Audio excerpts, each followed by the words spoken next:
芬兰、瑞典加快加入北约的步伐，周一正式签署加入北约议定书，但最终能否入约，仍需北约30个成员国基于共识性原则，由各自国家的国会逐一审批通过。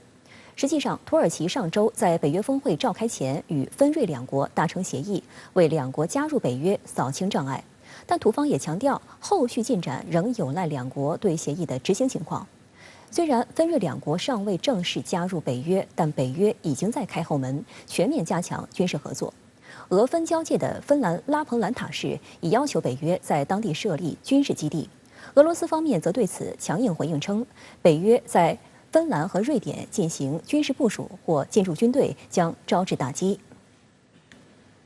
芬兰外长哈维斯托、瑞典外交大臣林德与北约助理秘书长卡登巴赫周一在布鲁塞尔北约总部完成了加入北约的谈判。芬瑞两国正式确认愿意加入北约组织，并有能力履行北约成员国的政治、法律和军事义务。会谈结束后，周二，北约秘书长斯托尔滕贝格与芬瑞外长正式签署两国入约议定书。这份议定书随后将交由北约30个成员国批准。此前，土耳其强硬反对芬瑞加入北约。上月28号，北约在西班牙马德里召开峰会前的最后一刻，瑞典、芬兰和土耳其宣布达成一项三方备忘录，土耳其同意支持瑞典和芬兰加入北约。备忘录中强调，三方将加强在反恐领域的合作，土耳其支持芬兰和瑞典加入北约。按照备忘录，瑞典将向土方遣送73名恐怖分子，目前其中3或4人已经被遣返至土耳其，但土方表示这远远不够。芬兰和瑞典加入北约，应该是这个结果不会改变了。但是呢，在这个过程中呢，我觉得现在土耳其想做的就是想利益最大化，利用这个两个国家申请的这种急迫的心情，想得到一些土耳其想得到的东西。而且，如果土耳其提出的要求太多的话，美国也会下场干预。尽管还未正式加入北约，芬兰和瑞典就在军事层面加速与北约合作。有报道称，芬兰已经开始讨论在与俄罗斯接壤的地方建立北约军事基地的问题。俄芬交界的芬兰拉彭兰塔市市长周三表示，芬兰国防军可在当地建一座机场，并建议北约在此设立军事基地，协助保护该地区的安全。对此，俄罗斯国家杜马主席沃洛金周一表示，北约在芬兰和瑞典部署军事基地，不仅不会保障这些国家的安全，相反会使他们被部署基地的城市面临遭受打击的风险。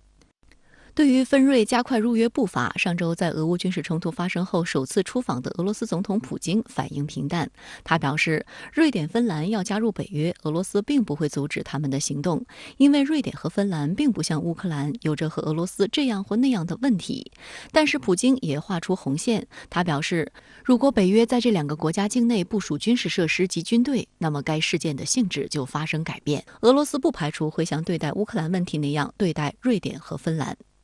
值得注意的是，瑞典也主动介入乌克兰局势。瑞典首相安德松周一访问乌克兰首都基辅，并与乌克兰总统泽连斯基举行会谈，这是安德松首次访问乌克兰。安德松表示，瑞典将继续在军事和财政上支持乌克兰。芬兰和瑞典加入北约在即，那么您觉得俄罗斯会如何应对呢？瑞芬两国的外交向来号称中立，但实际上他们的传统中立政策早就变成历史。展望未来，瑞芬一旦入约，北约不大可能快速部署军队和基地，因为他们不同于波罗的海3国。瑞芬本身就有很强的常规战力，北约基地过于靠近俄罗斯，势必加剧不必要的冲突升级。理想的策略还是抓住瑞芬，为北约新增加的1200多公里对俄边界加大对俄的抵近侦察。另一方面呢，两国也需要一段时间完全融入北约体制，进行联盟科研活动，进行科学研究分析，提高成员间的互操作性。当然，瑞芬入约还将极大地增强美国与俄罗斯争夺北极的能力。至于瑞芬的举动呢，我个人的看法，俄罗斯所能采取的反制比较有限，因为它已在南方有一个乌克兰战线，对有北约身份的邻国动手是不可想象的。普京也自己说过，只有疯子在做梦时才能想象俄罗斯突袭北约。观察俄媒体过去4个月的播放的新闻看，俄乌冲突从不描述为战争，而是用有限规模军事行动来代替，而对包括瑞芬入约这样的严重事态，也往往做淡化甚至幽默处理。这种宣传策略所产生的效应，是俄民众对这些变化的敏感度越来越低，他们的关注点还是集中在收入和失业上。我的看法，俄罗斯将不得不淡化处理邻国加入政治军事集团的结果。